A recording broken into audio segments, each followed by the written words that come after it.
Hello, back in the studio today.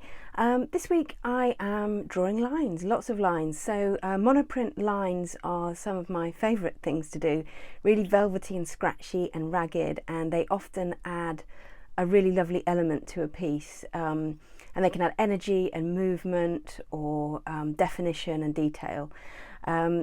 So here's a little bit of line work that I've been doing in the studio. If you like the video, do click like, subscribe to the channel. There's lots more artwork at ruthander.co.uk, as well as my self-paced video courses, Playful Printing and Landscape Impressions. You can book those at the website ruthander.co.uk.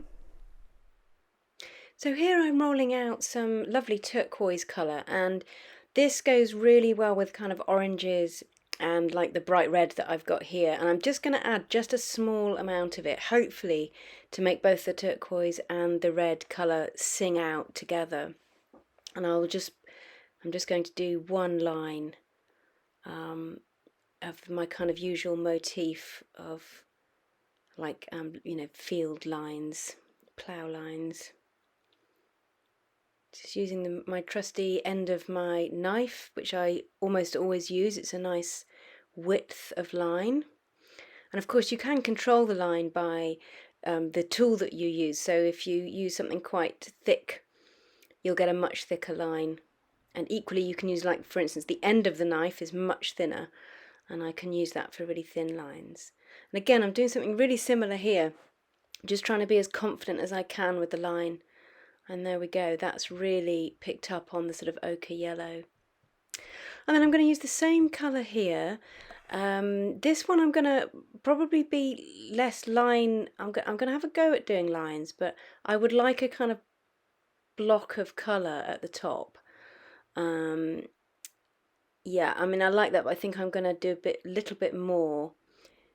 So you can use line to kind of get a bit more colour in there. And there we go. Yep, that's really making the orange and the yellow sing out a bit more. And then of course I will take my obligatory ghost print, which I love to do.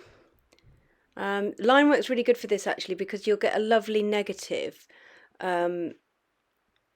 from where you've done the lines. So I always like to do one, and they're great for collage. Then you can essentially have the negative of the lines you've done and put that into another piece. It's a bit difficult to see here, but there is the negative of the line work on that piece of paper. And then last but not least, I'm doing this lovely bright orangey yellow colour, and this is going to go onto a seascape. Well, it's kind of like salt marshes on the estuary there, so I'll call it a seascape. And this should add, it'll be a contrast to the colour that's already there, but it will also add movement and energy. You can see I'm kind of being quite loose and free with the way I'm making the marks. And I'm going to put a little bit more on the other side as well. So this is something you can do really quickly, and it has a really good effect, can really change things up.